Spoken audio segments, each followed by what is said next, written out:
All the clocks in the city began to whir and chime. Oh, let not time deceive you. You cannot conquer time. In headaches and in worry, vaguely life leaks away. And time will have his fancy tomorrow or today. Something like that. When watching a Richard Linklater film, I often sit back and wonder, does it really have to be about a story? Richard Linklater makes it evident that films don't have to be about a story, but rather moments in time and how that time is constructed and used. He uses captured moments to venture into feelings of nostalgia and catharsis. Richard Linklater's films often deal with the broadness of life and what we do in it. His stories are not films about life as much as they are life on film. This is exhibited through the continuous nature of dialogue and never-ending progression of shots he uses to construct his film world. Beholding the elements of Italian neorealism, his humanistic portrayals of suburban culture are aimless in the direction. In this video, we will discover how Richard Linklater's naturalistic humanistic films ultimately revolve around collective moments in time, rather than focusing on climaxes or events that dictate the plotline. In turn, we'll find how this style works in storytelling and what it offers to cinema.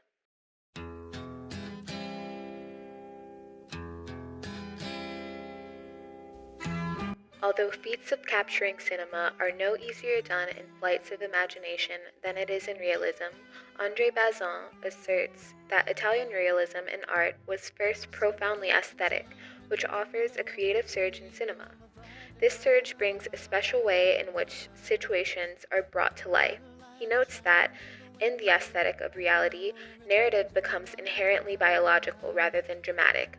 Linklater falls into this category of the inherent biology of depicting life as it is without cloaking dramatization over situation.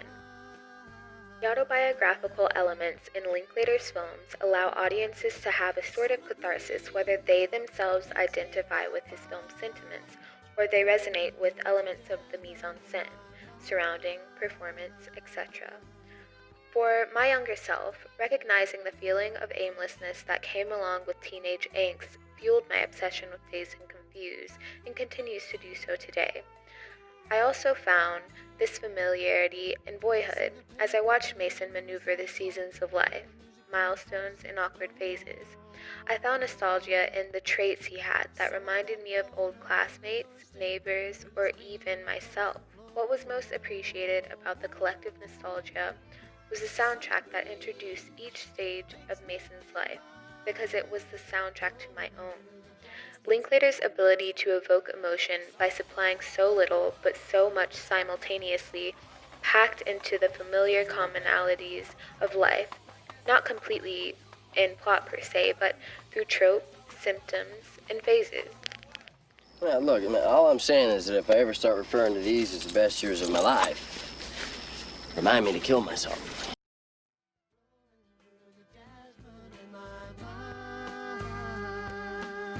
Linklater's use of uninterrupted shots, most notably in Before Sunrise and Before Sunset, introduces an element of patience at the forefront of humanism.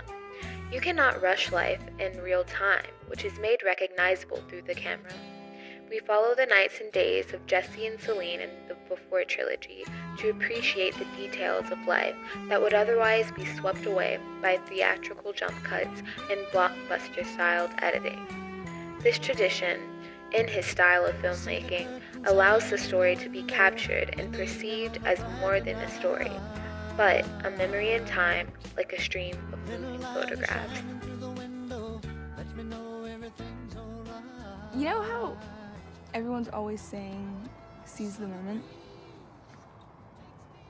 I don't know, I'm kind of thinking it's the other way around. You know, like, the moment seizes us. Now, I ask myself again, does it really have to be about storytelling? And what I find when watching a Linklater film is that it doesn't have to be when depiction of time becomes the capturing of moments as a collective through film.